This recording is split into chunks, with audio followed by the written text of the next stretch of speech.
નમસ્કાર, એશિયાના સૌથી જૂના અખબાર મુંબઈ સમાચારના ડિજિટલ પ્લેટફોર્મ પર આપનું સ્વાગત છે। હું છું જીગર પંડ્યા। નજર કરીશું મુખ્ય સમાચાર। કોલકાતા દુષ્કર્મ હત્યાના મુખ્ય આરોપી પોલીસ સિવિક વોલેન્ટિયર સંજય રોયના પોલીગ્રાફ ટેસ્ટની કોર્ટે આપી મંજૂરી। બંગાળ પોલીસના તપાસમાં અસહકારી વલણ વચ્ચે સીબીઆઈને પોલીગ્રાફ ટેસ્ટની ઘટનાના મૂળ સુધી પહોંચવામાં મળી શકે છે મદદ। આ વર્ષે દેશની રાજધાની દિલ્હીમાં વડાપ્રધાન નરેન્દ્ર મોદીએ શાળાના બાળકો વચ્ચે રક્ષાબંધનની ઉજવણી કરી।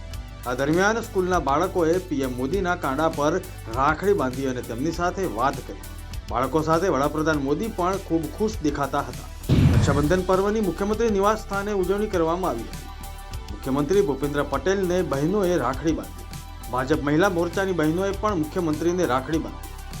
આપને જણાવી દઈએ કે દર વર્ષે રક્ષાબંધનની મુખ્યમંત્રી નિવાસ સ્થાને ખાસ ઉજવણી કરવામાં આવે છે। આ ઉજવણીમાં દિવ્યાંગ બહેનો દ્વારા મુખ્યમંત્રીને રાખડી બાંધીને ઉજવણી પણ કરવામાં આવી। ભાઈ બહેનના પવિત્ર સંબંધને ઉજાગર કરતું પર્વ એટલે રક્ષાબંધન। આજના દિવસે બ્રાહ્મણો યજ્ઞોપવિત એટલે કે જનોઈ બદલે છે। સમસ્ત બ્રહ્મ સમાજના તમામ બ્રાહ્મણોએ જનોઈ બદલવાની શાસ્ત્રોક્ત વિધિ કરી। રાજ્યભરમાં રક્ષાબંધન પ્રસંગે જનોઈ બદલવાનો કાર્યક્રમ અને સાંસ્કૃતિક કાર્યક્રમનું આયોજન કરવામાં આવ્યું। બ્રહ્મ પરિવારોએ વૈદિક પરંપરા સાથે નવીન યજ્ઞોપવિત ધારણ કરી। રાજ્યની જેલોમાં ભાઈ બહેનના પવિત્ર તહેવારની ઉજવણી કરવામાં આવી। આ દરમિયાન બહેનોએ કેદીઓને રાખડી બાંધતા જેલોમાં ભાવિક દ્રશ્યો જોવા મળ્યા। જેલમાં બંદીવાન કેદીઓને તેમની બહેનો રાખડી બાંધી શકે તે માટે જેલ પ્રશાસન દ્વારા ખાસ વ્યવસ્થા કરવામાં આવી હતી।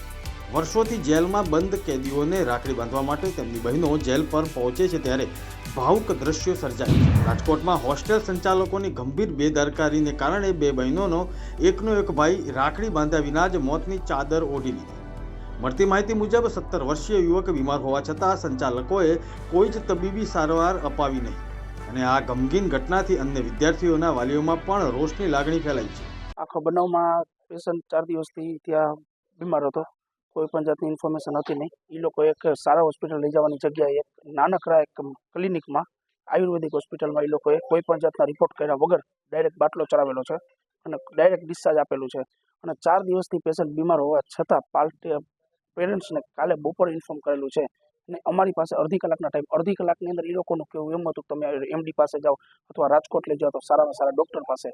ભાઈને જ્યારે ત્યાંથી એ લોકોએ કહેવામાં આવ્યું કે ભાઈ આમની તબિયત બગડી છે એટલે એ લોકોએ ત્યાંથી સ્કૂલવાળાએ તાત્કાલિક સ્કૂલે હોસ્પિટલે લઈ ગયા।